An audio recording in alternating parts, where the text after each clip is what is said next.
So Mike, how you doing, man? I'm well, Kevin. Thank you. I'm delighted to be part of this. This is very Michael, exciting. it's been a minute since I've seen you, man. The world has changed so much. Yes, absolutely.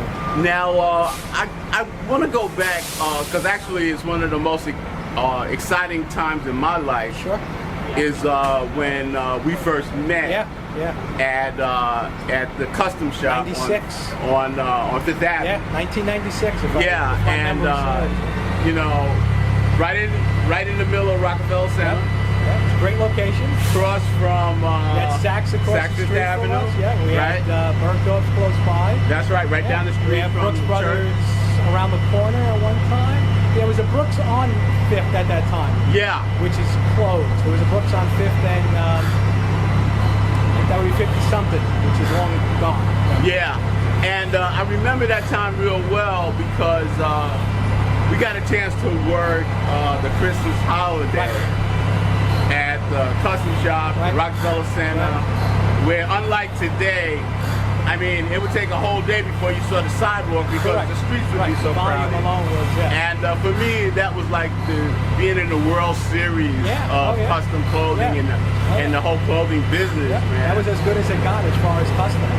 Yeah. Great location. So tell me a little bit about your background in the rag trade. I probably started in the clothing business when I was 15. I think I started in Orbacks.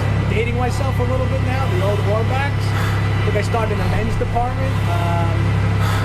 I kind of got into clothing. Actually, the funny part is how I got into clothing was I was never a clothing person. I never liked clothes, never liked dressing up. It was, believe it or not, Miami Vice that got me into clothing. Yeah. That show premiered in '84. I loved the show, I loved the locale, and that's where I got into clothing. So after that, I remember going to a local clothing store in Woodhaven, in Jamaica Avenue, and I wound up getting the unconstructed jackets, the espadrilles, the white shirts. If they had it, I bought it. Subsequently, I would wind up working in that store for a good number of years. So now, what was the retail environment like in terms of like your customers and the kind of product you sold? In that era, it seemed always busy, like 5 days a week. It was also the era when, everybody wore a suit to work. So you didn't, there was no business casual. We're talking about the late 80s in that era. So we were always busy. We were always busy selling clothing. You always sold suits, you sold sports jackets, you sold trousers, shirts and ties were always a brisk business. We were near a train station, and a lot of people who worked in the neighborhood worked in the city. So that was they would pick up stuff after work, get fitted real quick, coming off the train. I remember doing try-ons, people coming home after work, fitting them up, taking their stuff, going home. That was the era when people dressed up for everything. You had it. So now, when did you started to see that whole environment change? That's a good question. I think the clothing business started to shift a little bit from what I could see when the dot-coms started to come around. So the dot-com business was early 90s, mid-90s. Yeah. And there was also a little bit of a slowdown. It was a little bit of an economic slowdown. So a lot of people that were working in jobs that were required to wear suits, they started going to work for dot-com companies. And so dot-com was the first big time that you didn't need to dress up for work. The dot-com era ushered in khakis with polo shirts in the summertime, sweaters, the denim shirts, with Dockers or casual shoes, casual slip-ons. So that's probably the first time that you started to see the men's apparel business shift, especially from tailored clothing into more casual. Yeah, prior to the pandemic, there was a 5-year period, I think starting around 2015, where the men's clothing business began to rebound a little bit. Right. Particularly like sales online, women buying clothing for men. Right. And since that time, now that we're in the pandemic, what do you think the future of the business is going to be? That's a good question. I think we're going to see more boutique shops start to become more prominent. I think we're also going to start. I think we're going to start to see categories in men's clothing. I think we're going to see very entry level suitings, say like in the $200-300 range. Yeah. I don't think we're going to see a gap anymore. I think it's either going to be you're going to get a suit for $200-300 either online or at a known retailer, and then I think we're going to see the jump to either going into custom, the made to order, which is going to put you at around $1,000 or so. And then the true bespoke guys, which are going to put you in the $4,000-5,000 range. But you're talking about handmade garments at that point. So now, do you subscribe to the notion that since a lot of the big box, multi-unit clothing companies are pretty much going out of business, do you feel like there's a possibility that a lot more independent people can come along and kind of fill those gaps a little bit? I would love to see that. I would really love to see the rise of the small mom and pop guys like I grew up knowing. It seemed like once upon a time almost every neighborhood had like a neighborhood clothier. Exactly. There were small mom and pop businesses. The one guy ran, he'd been there for years, and he did everything. He did the tailoring, he did the fitting, he did selling, which is where I learned the business when I was a kid, was from, one gentleman who owned his own store, and he was an old Bonds guy. He was an old Bonds and old Ripley salesman, and then he went off on his own and opened up his own business. He did very, very well for that era. It would be great to see the mom and pop guys come back again. I think also just partially generational wise, I think we're gonna, certain generations are gonna go online too. Yeah. That's the other thing. Me, I still like to go in a store. I want to see fabric. I want to touch it. I want to try it on. I want to see what it looks like. But we have a generation of people that are strictly online shoppers. So we'll see how much that falls into. Now, do you think that we could find a little bit of a hybrid in the sense that maybe we can attract our customers online and then maybe bring them to a location, possibly for fitting? Yeah. Do you think that we can, maybe make the combination between high tech and high touch in terms of how we approach the customer? That's a great idea. Yeah, I think there's something definitely out there for it. For argument's sake, if you kind of went online and shopped and looked, and even if you selected a couple of things online, and then you had to come into the store to actually pick them up and get fitted. Even if you selected, say, 2 suits, 3 suits, with shirt and ties, with accessory combos, and then you actually needed to come into a location to pick them up and get fitted. Yeah, that's a pretty cool idea.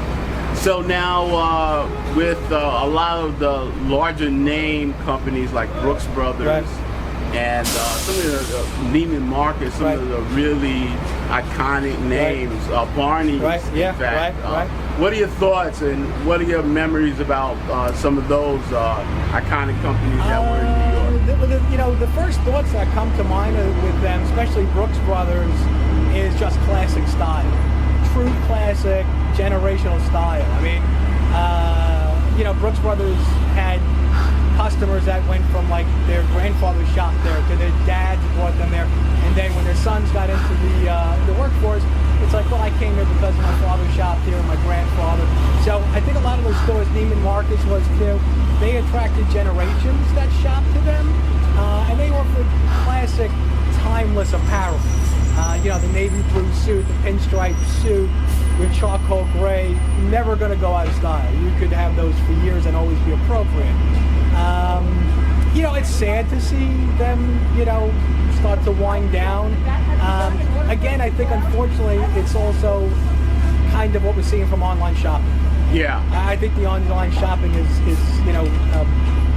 cutting away at the classic retailers, and a lot of the other, and clothing is changing, so a lot of the gents that had to wear suits for years are retired, and the other people that are coming into the workforce, maybe they're business casual, so that's where we're kind of seeing that disconnect as far as maybe I don't need a suit every day, I can do casual every day. So Michael, thank you so very much for your time, man. I really appreciate talking about the absolute business with pleasure. you, man. Yeah. You know, with Pleasure. a friendship that's over 20 years old, man, it's right. a real Yeah. pleasure knowing you, man, Anytime. and exchanging ideas Yeah. and Anytime. looking forward to a wonderful relationship going forward, my friend. Absolutely. Anytime, Kev. More than happy to work with you. So, Parrish, how you doing, man? Well, so I'm gonna take my mask off. You take? Yeah, it's fine. It's been a minute since the last time I saw you, brother. Everything, I'm blessed, man. I'm blessed. Yeah, I want to get you for a few minutes to talk about the clothing business. Okay. You know, we spent a lot of time in the clothing business. Right.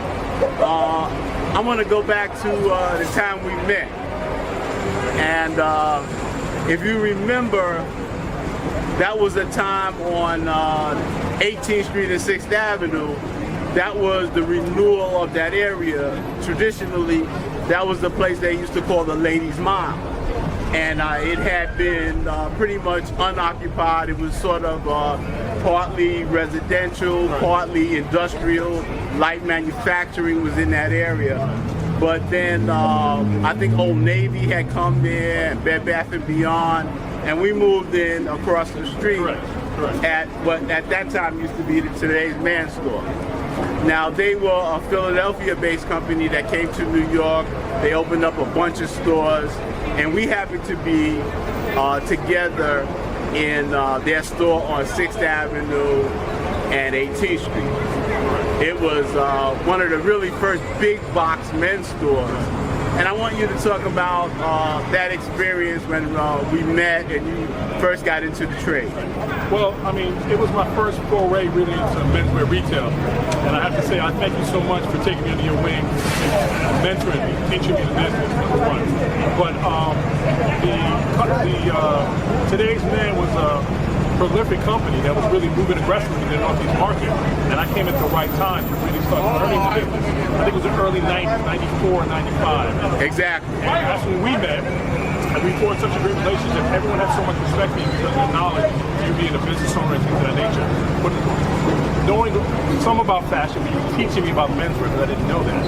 And just understanding the construction, the quality, how to dress, how you're supposed to.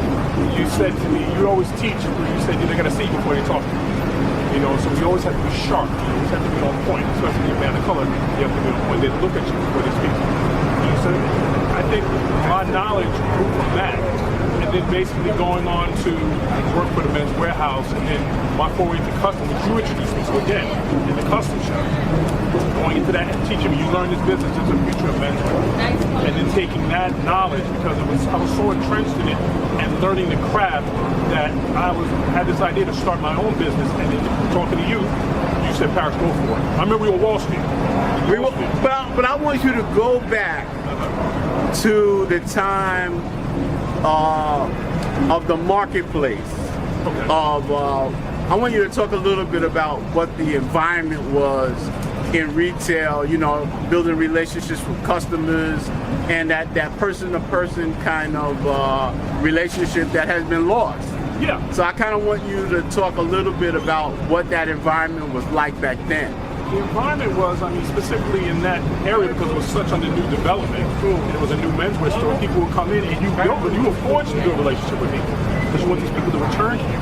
And they trusted you. Men typically don't like to shop. So when they build the relationship and they trust you, they're going to come back to you. And then also referrals and things of that nature. I think at that time, it was, in terms of clienteling, there was kind of an understanding of it, but people weren't delving into it from a sales perspective. They were getting the sale and moving forward. But you develop relationships, you build rapport, and people come back to you, they trust you, and they refer you.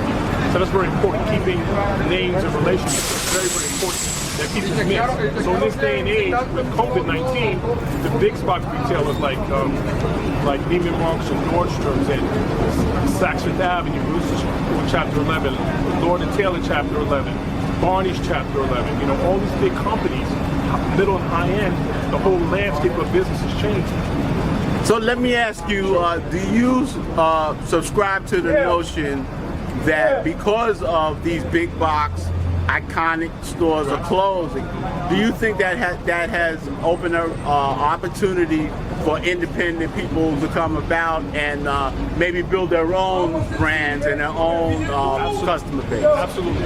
And I feel that because right now people don't have an outlet to go to. Usually people go to stores and we rely on a salesperson to tell them what the new fashion and trends were. Now people like myself who are custom clothing stylists really work with individuals. So to kind of, where people see a detriment, I see an opportunity. This is an opportunity to build your base and really get deeper into a person's wardrobe, their closet. My job is to help maintain, balance, and coordinate a wardrobe. And so now that those big box retailers are not there anymore, even more for me as a consultant to consult with them, to help them to understand, you know, for their first wardrobe, secondary wardrobe, third wardrobe. It helps them. And that's where the opportunity is. And people kind of miss that because we're consultants.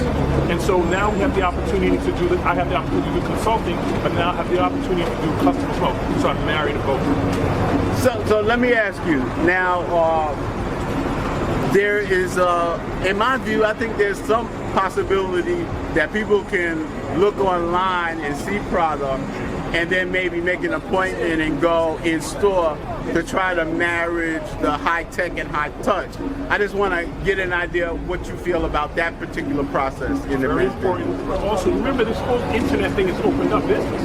Now people are going virtual. So you don't necessarily have to be in front of somebody to make an appointment. You can do a virtual appointment and learn everything you need to do in a virtual appointment because, you know, 6 feet and the COVID. So we can basically build that relationship over a period of time, and once things settle, we can get together and take those physical measurements, letting me know, you know, what you're looking for, and then I can do all the legwork. So when I come to you, it's kind of all said, and I know what you want, I know what you're sizing, I know all of that. And I think that's very important because that's where the consultation and professional comes in. So there's an opportunity if we view it that way, because like I said, these box shop retailers are closing. Right. In rows. Right. So that creates opportunity. It's just how we navigate the opportunity, how we position ourselves through social media, Facebook, Instagram, Twitter, how we position ourselves and build a following and then refer with this business. I think it's very, very important that we understand that. So what do you think the future of the clothing business is going to look like, let's say over the next 5 years? The new normal, we don't know what it's going to look like until we can come to terms with, we're in the middle of a pandemic, COVID-19, until we come with a vaccine. Even then, there's going to be a space where we got to kind of navigate and figure it out. So we don't know how retail will look, but that's where the opportunity comes for us to allow ourselves to create a space, to allow us to create a space and create our own niche with our own name and a brand, and be an influencer and a consultant that they count on us, and basically build a relationship with the brand. So they no longer can go to a retail store because they're going through you to get a brand. Right. Introducing the brand. So an influencer. So I can come to you and say, Mr. Thorpe, when I have this and this and this, through the relationship with you, I can introduce you to other brands that you wouldn't have known about just going to a big box retailer. Remember, the buyers buy based on what they see. Parrish, man, thank you so very much for your time, man. I really appreciate it. And I look forward to seeing all the great success that you're going to have in the future. Thank you very much. Thank you very much, sir. Thank you. So Barry, man, it's good seeing you. How's everything going? Everything's fine, Kev. God is good. I'm alive.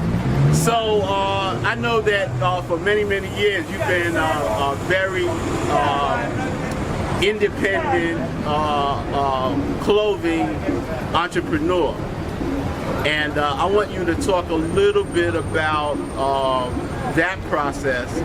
And I also want you to talk about the first time you got into the clothing business. Okay, well, it's now going on my 27th year in retail. I converted after about 15 years. I did both. I did general retail off the rack and then custom clothing. So it's been a long journey. It's fun, it's exciting. At times it can be a little headache, but that comes with the territory. I want you to talk a little bit about the environment that was surrounding you the time that you first got into the clothing business, like building customer relationships and like when you would go buy fabrics down at the garment district. I kind of want you to talk about that period when you first got into the custom side of the business. The custom side started about 2000, and that was just basic curiosity of just wondering what was going on, like the clothes that I used to see inside stores. I said, let me see basically what it all contained to. So I went down and snooped around, started feeling fabrics. Was always an old soul, so the chalk stripes, houndstooth, different fabrics already was into that. And now it was like, how much does it cost? And the components, the facing, and the buttons and everything. So it was a general interest, and it just elevated. I want to talk a little bit about the very first time we met at a clothing store on Fulton Street and right off Broadway near Wall Street. And I had come off illness, and I was coming back into the trade, and we were working. And I remember you, the first time I met you, man, you were a beast on the selling floor. And I said, God, this is a blessing, because I finally had a chance to work with somebody right out the gate that would really make me get back on my feet. And I have to tell you, man, you were a beast on the selling floor. You didn't let anything go. You knew how to back sell. You know how to build a relationship with customers, and I was just so impressed by that, man. And I have to thank you so much, man, because you came into my life at the right time and the right place, and especially in that clothing, rag trade, selling environment that was near and dear to my heart. And seeing a young guy like you that had that kind of energy, it really motivated me to really add another 5 or 6 years to my career in the business, man. I want to thank you for that. But what I really would like for you to talk about now is, since the pandemic, you have moved your operation to another level, a more creative level, and I want you to talk about that. Well, as far as the pandemic took a profound adjustment for me, because just as it transpired, I was getting ready to be assistant manager at a store, and it just shut me down immediately. So in the panic mode, I was looking to get anywhere as assistant, stockroom, anything, just to have a part-time job to keep revenue going. And I missed about 5 to 6 weeks of the crucial moments when it first started. And then something hit me, and people kept telling me, why are you trying to get a job instead of doing custom mass as opposed to custom clothing? And that's where it all started. And what happened from there, I just started figuring safety first, which then you can give that flair of fashion. Different characters on the mask, different fabrications. But the main thing was safety. And whatever you were breathing, it had to be a cotton. It had to be linen, something that you could breathe easily. But it's now turned into like this kid in a candy store thing for me. So now, I like the way you talked about how you introduce particular fabrics, because basically that's our work. We're from the rag trade.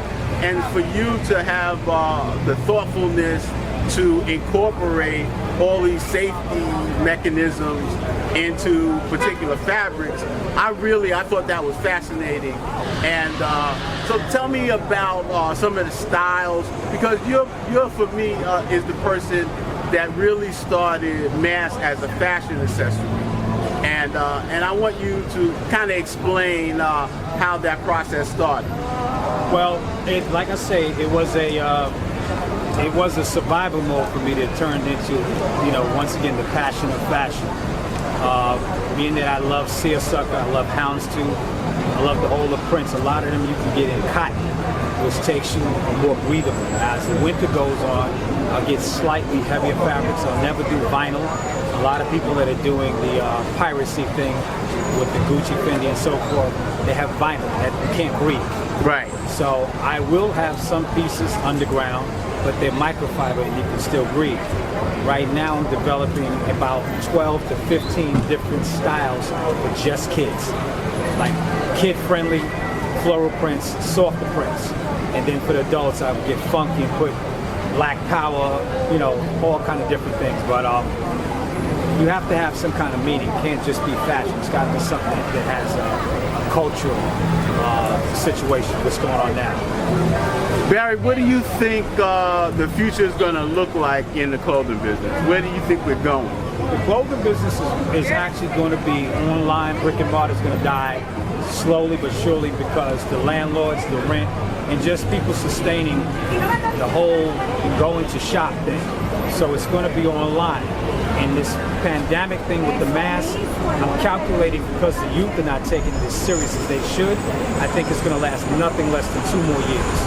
And And that's just with deep prayer, because they're still running around, motorcycles, smoking weed, and they don't understand that whole pattern of lifestyle has to change. Well, Barry, thank you so much for your perspective, man, and I really wish you a lot of luck going forward, man. You've been an inspiration to me, and I just wish nothing but the best for you, man. Thank you so very much for your time. Thank you, brother.